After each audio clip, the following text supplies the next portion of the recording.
O sige, dito tayo. Impeachment drama ni Sara. Sa'yo na ang galaw. Testigo Madriaga. Ito na lang. 9 minutes. Jollibee Chicken Joy. Pinaka-juicy at crispy. Walang kapatay ang sarap. Alright. Forgot your date? Keep cool. Wala pa talaga yung harang, oh. Okay lang yan, attorney. Yeah, yeah.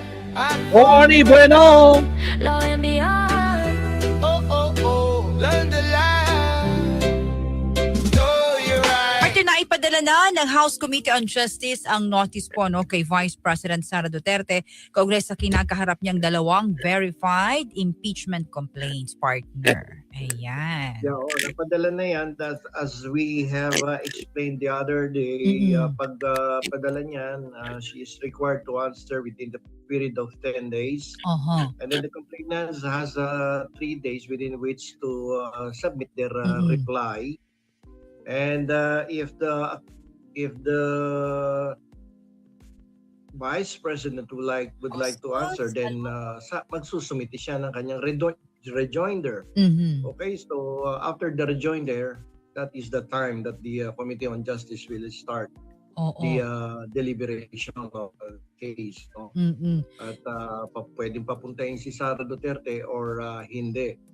Pero ang importante dito ngayon, since na naisampa yung kaso kay Vice President at na patunayan niya na sufficient in form and in substance ang kanyang kaso, kahapon itong kanyang isang pangunahing testigo laban sa Vice Presidente ay according to the news ay napagbantaan o mukhang delikado ang kanyang buhay doon sa loob ng Bureau of Jail and Management Penology. BJMP. At mukhang lumalabas na may tangka sa kanyang buhay kaya kumilos ang National Bureau of Investigation na pinapalipat itong si Ramil Madriaga from Ilipat nyo na! the facilities going to the National Bureau of NBI. Investigation. And sa pagkakataon na to mukhang lumalabas na merong connection nito doon sa kasong Oh, impeachment, no? oh. According to Attorney Palad, who is the lawyer of Ramil Madriaga. Madriaga. So may pagtatangka sa kanyang buhay at dapat malaman dito kung sino yung responsible and should be held liable according to law kung mapapatunayan na ito ay talagang directly related to the impeachment case of the Vice President. Kasi prime witness tong si Ramil Madriaga at maraming mananagot dito just in case mawala to at mapatay itong tao na to, no, na ikino-consider na principal witness against the Vice President. Dito partner, kapag pala hindi sumagot dito, no, sabi dito ni Luis Tro, ayan po, ang chairperson, ang committee chairperson, si Attorney Jervil Luistro, partner ng Batangas, ituturing pala ito ng komite, attorney, na general denial o pagtanggi sa mga aligasyong nakapaloob sa impeachment complaints. Tapos tanong dito ni Maruna Reyna, attorney, pwede ba yon walang VP na present sa pagpapatawag sa kanya kung sakali? Pwede naman, sa impeachment naman, pwedeng hindi siya sumipot dyan, no? And then if she will fail to answer the complaint, that would be considered nga as a general denial of all the allegations recited in the impeachment complaint. So lahat yon i-deny niya, automatic yung by law considered as denied. O nire-reject niya lahat ang aligasyon doon sa impeachment complaint. Yun ang mangyayari dito, partner. So, binibigyan ang pangalawang pangulo, no, na masagot ito, partner. Yan, sa kinakaharap niyang dalawang verified impeachment complaints. Okay. So yun, partner, ang latest natin para dito sa impeachment complaints laban kay Vice President Sara. Ayun naman. At ituloy natin, ano ba mangyayari sakaling itong testigo ng complainant dito sa impeachment complaint ni Sara Duterte na si Ramil Madriaga kung ito ay may mangyari dito, sinaktan o nanganib ang buhay or pinagbantaan pati ang kanyang mga miyembro ng pamilya. Dito lalabas dito na merong tinatawag na indicia of guilt on the part of those who are accused of an impeachment kasi siya yung principal witness dito sa impeachment. So indicia of guilt to on the part of the person na inaakusahan ng culpable violation of the Constitution, ng bribery, ng betrayal of public trust. Kasi dito, sa pagkakataon na to, kapag napatunayan na may connection nito doon sa impeachment complaint, lalong titibay at lalakas ang kredibilidad ng testigo. No, sabi ko nga kanina, this will appear as an indicia of guilt on the part of those who are responsible or accused of the impeachment.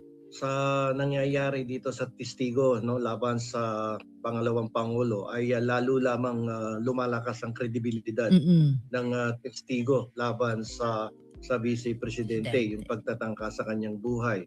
At dahil dito, ang abogado niya siguro ay dapat gamitin niya na yung pagkakataon na to at humiling siya sa hukuman na pabilisin ang trial of this case, yung speedy trial, yung right to speedy trial of the person concerned dito sa kaso na to ay dapat pabilisin na at hindi na matagalan pa to dahil kung tutusin dapat kinukunan na nila dito ng deposition.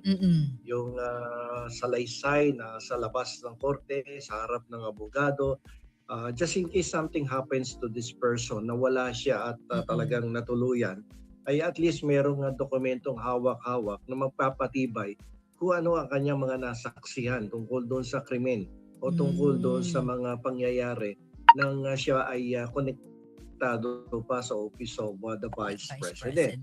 So dapat mabilis tumilos dito ang kanyang abogado at ang ilang pang parties to the case para hindi mabaliwala ang mga binigay nitong salaysay. Kasi kung matitigok yan, sayang. No? Dapat ngayon pa lang hihingi na yan. Gagawan nila ng deposition.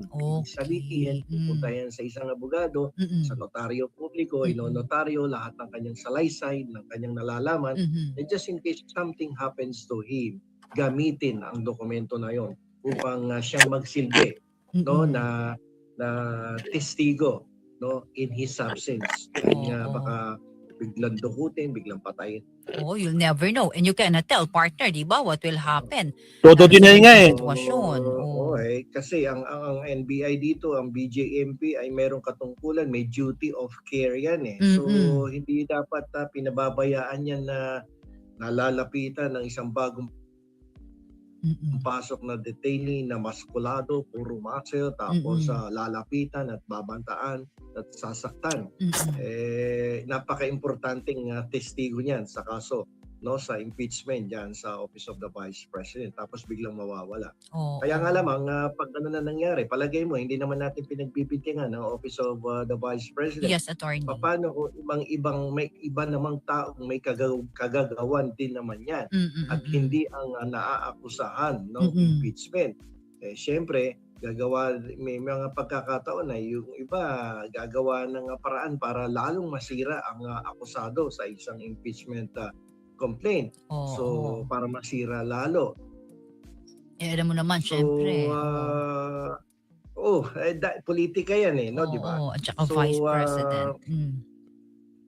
Ano magiging consequence niya kung mangyayari yon, di ba? Yun.